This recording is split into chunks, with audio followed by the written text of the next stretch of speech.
is Wike driving other parties on the ground with executive orders?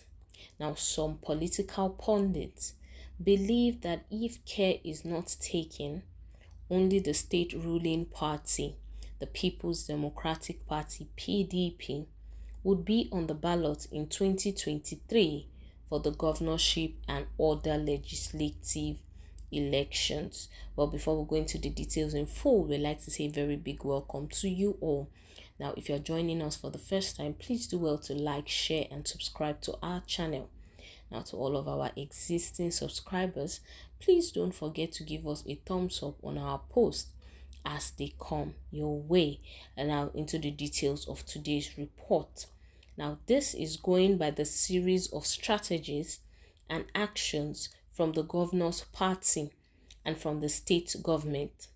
First, a factional leader in the main opposition All Progressives Congress (APC), Magnus Abe, now in the Social Democratic Party (XDP), who was believed to have quite alliance with the state governor, had gone to court to stop all APC candidates. Now, his success seemed to provide the test case and template on how best to stop others from being on the ballot. Now, the People's Democratic Party has filed suits seeking to disqualify almost every single strong party in the coming elections. Even before leaving the APC to the SDP, Abe and his loyalists ensured that they got a suit going. Now, the suit has succeeded and all APC candidates have been disqualified. The battle has shifted to the appeal court on the way to the Supreme Court. Now, all other parties are in court, struggling to escape from the PDP's vice grips through well-crafted judicial webs. There are insinuations that beating the Rivers PDP and Governor Wike in the courts in Rivers State looks Herculean. Now, the Rivers State government has emerged as the state with the highest spending power in politics, though the state is about the fourth richest state in budget figures behind Akwa Ibom, Delta, and Lagos. Governor Wike has emerged as a political force in the land, sponsoring the biggest conferences and events and supporting the PDP to seemingly overshadow and dwarf all other parties in the state. There seems to be no demarcation between the People's Democratic Party's treasury and the state government's treasury.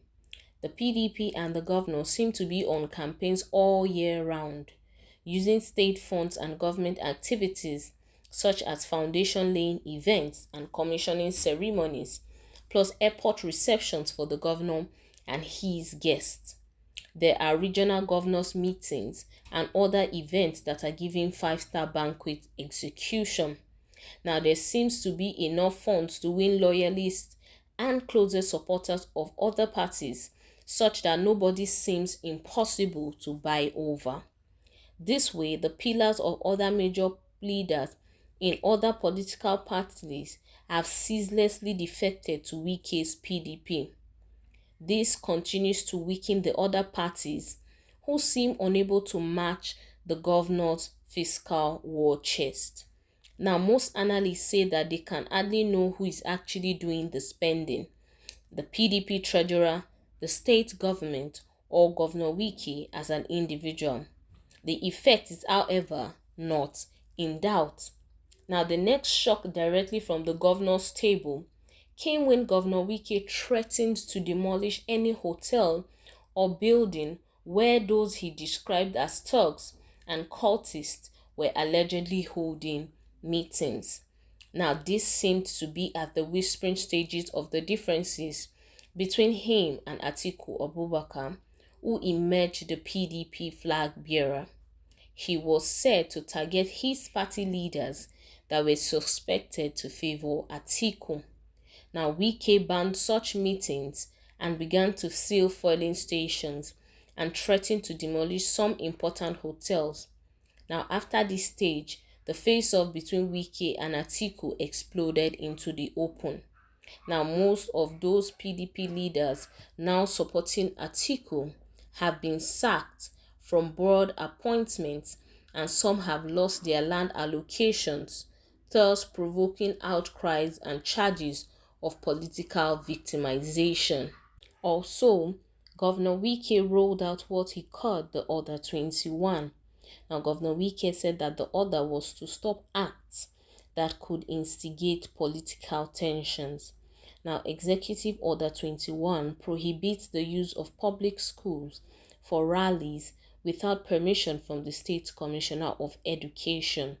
Now, he noted that as the campaign for the 2023 general elections begins, political parties and their candidates need to be reminded of their legal responsibility to foster an enabling civic environment for peaceful campaigns and elections. We clearly respect and guarantee the rights of all the political parties, their candidates, and their supporters to unfettered political campaigning throughout the states. Now, consequently, we will neither allow nor allow any political party, their affiliates, candidates, and their supporters to violate the prevailing peace and security in the state under any political pretext.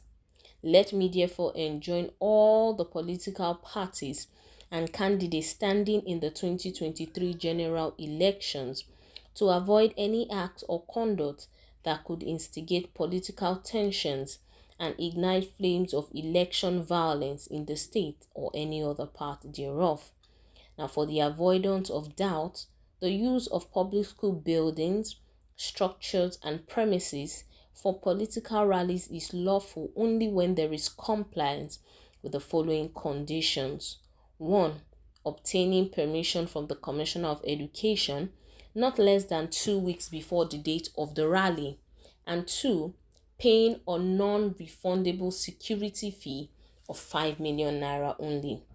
We have said it before that the law is no respecter of political parties or persons irrespective of size, status, or station.